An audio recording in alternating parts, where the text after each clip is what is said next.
Salam Dugem. Salam Dugem.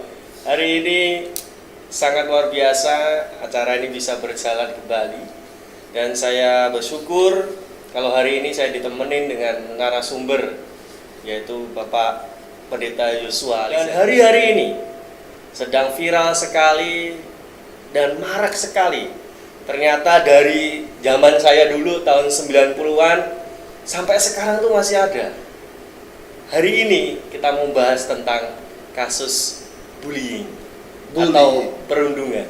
Siap. Ya Pak? Siap. Jadi ternyata itu nggak habis-habis Pak.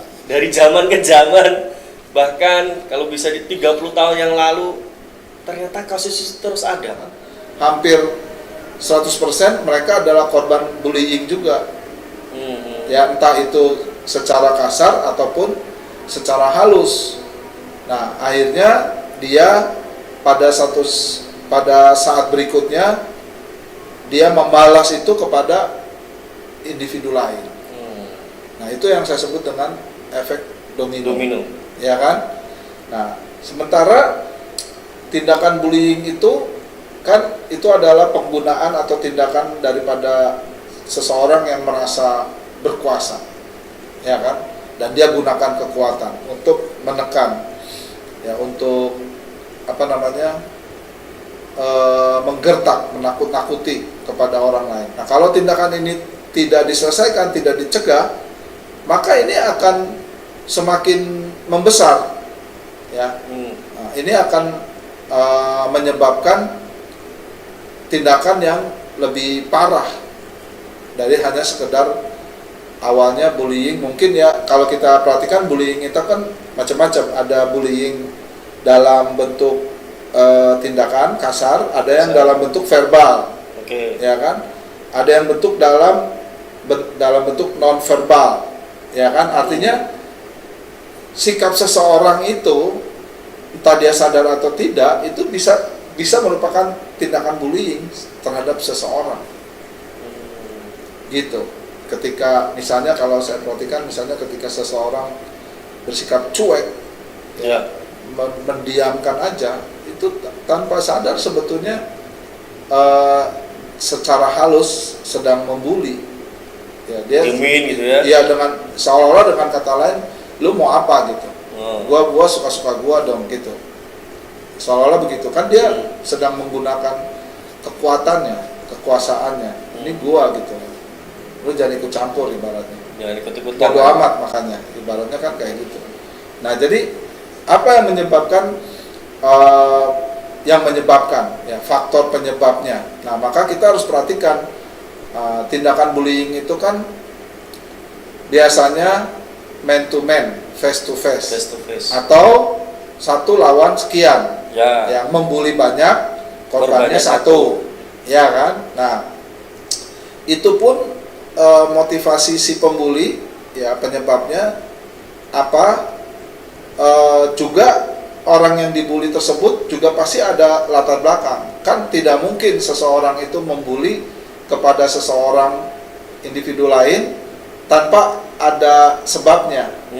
Seperti betul. Itu, ya kan? Nah, itu biasanya dalam pergaulan itu kelihatan. Kalau yang saya pernah lihat, pernah cerita ya, ke Bapak gitu. Kalau yang saya pernah lihat, pernah perhatikan itu ya, dalam kelas di mana saya mengajar, ya, itu ada anak yang dikatain hiperaktif, ya, karena memang agak aneh sedikit. Nah, sekolah sekarang ini kan gini, sekolah sekarang sebetulnya tidak boleh menolak anak berkebutuhan khusus. Pada level tertentu boleh masuk di sekolah umum. Jadi ada siswa-siswa di beberapa sekolah itu, ya, atau di tempat saya mengajar misalnya, tanda kutip, ya, kalau kita secara psikologi itu mungkin adalah anak berkebutuhan khusus. Nah, tapi kita sudah memutuskan kita tidak boleh membedakan, memisahkan, supaya anak ini juga bertumbuh secara normal. Gitu. Nah, saya memperhatikan pernah di kelas di mana saya mengajar itu, ya, teman-temannya itu membuli kepada salah satu anak ini yang memang sikap tindakannya itu rada aneh gitu, rada unik ya, kalau saya bilang jangan aneh lah, unik ya, agak unik. Jadi dibilangin hiperaktif lah, apalagi ya satu lagi ya yang agak ini selain hiperaktif apa tuh? Autis. Ya lo dasar autis lo gitu. Sampai ngeluarin kata-kata begitu. Dia mau autis pak, gitu pak. Jadi rada aneh, dan itu teman-teman sekelasnya seolah-olah mendukung ya. Memang agak unik, anaknya itu agak unik ya kan, pasti kan kelihatan kan, pasti agak beda ya kan, nggak umum gitu. Nah itu kalau yang tindakan yang lain, kasus yang lain ya saya kebanyakan sih cuma dengar-dengar aja, belum pernah menangani secara langsung atau melihat secara langsung. Kalau yang saya pernah lihat secara langsung ya itu seperti itu. Nah jadi apa sih yang menjadi penyebab ketika seseorang membuli, dan apa yang menjadi penyebab ketika seseorang itu dibully? Nah ini cukup penting. Nah, sekarang coba kita gali dalam kehidupan kita di zaman dulu, waktu kita masih kecil, ya kan? Pernah jadi korban dibully kan? Iya. Nah, kenapa kamu dibully? Karena minoritas satu minoritas, mungkin kalau dari segi ukuran badan mungkin lebih kecil daripada yang lain. Ya, dua itu. Kalau yang pas SMP itu gara-garanya dikiranya saya deketin cewek yang dia suka gitu. Nah itu yang SMP itu awalnya seperti itu. Nah, terus? Padahal saya ya namanya teman kan teman gitu. Biasa aja ya. Biasa aja, tanpa ada rasa dalam tanda kutip jatuh cinta gitu kan. Iya. Atau pernah melakukan suatu perbuatan yang tanda kutip seperti merugikan orang lain, yang entah kita sadar atau entah kita nggak sadar? Dulu nggak pernah, karena kita anak baik-baik pak ceritanya pak. Anak baik-baik ya. Iya, anak baik-baik, nggak pernah. Apa tidak disadari kali? Kalau saya nggak pernah pak. Jadi aman lah gitu lah. Cuman orang yang mikirnya mereka mikir wah ini kalau dibiarin bahaya nih gitu kan. Mungkin seperti itu. Ya betul juga ya. Kalau saya waktu masih kecil, nah karena ternyata teman-teman pergaulan saya itu rata-rata lebih tua 2-3 tahun daripada saya. Jadi saya kalau zaman sekarang dibilangnya bocil. Iya. Masih bocil loh gitu. Itu zaman dulu kan. Nah jadi karena kita dianggap dan memang kita masih bocil gitu kan. Sebenarnya bocil itu apa sih? Katanya sih bocil itu bocah cilangung.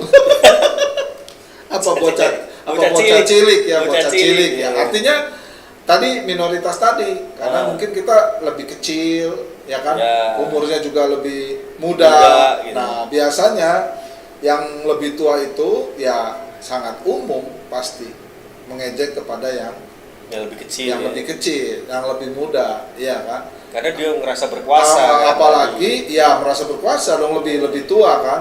Apalagi kalau yang lebih kecil ini melakukan satu tindakan yang tindakan bodoh lah gitulah, ya kan, atau lucu gitu kan. Nah aneh gitu kan, atau tindakan ya kita sih bilangnya unik gitu ya. Misalnya kita ingin nyapa kepada teman-teman pergaulan yang lebih tua gitu, tapi nggak nyambung, atau main potong atau apa gitu kan, itu kan tanda kutip seperti nggak sopan lah sebenarnya. Itu kan nggak sopan kan, jadi kan. Nah itu kadang-kadang yang saya dulu pernah alami, ya akhirnya tanpa disadari jadi membuli. Saya baru tahu sekarang, oh dulu kelihatannya kok saya juga korban bully juga gitu kan. Tapi kan saya nggak sadar, nggak ngerti, baru ngerti kan sekarang gitu. Cuma saya bersyukurnya tidak melakukan kepada orang lain. Nah, tapi juga saya nggak sadar juga, bukan nggak sadar, mungkin saya juga nggak ngerti, atau mungkin pernah juga saya melakukan dan itu tidak saya sadari, ternyata itu bisa aja tindakan bullying juga, cuman saya nggak sadar. Karena ada yang verbal dan non-verbal. Iya, itu kan. Tapi mungkin kalau seperti Mas Dian tadi, kalau saya bilang, seingat saya sih kayaknya nggak pernah deh dengan sengaja saya membuli gitu. Tapi kalau kita pelajari nih ya, ternyata kita nakut-nakutin aja itu sebetulnya kalau saya bilang sih ya itu udah tindakan bully.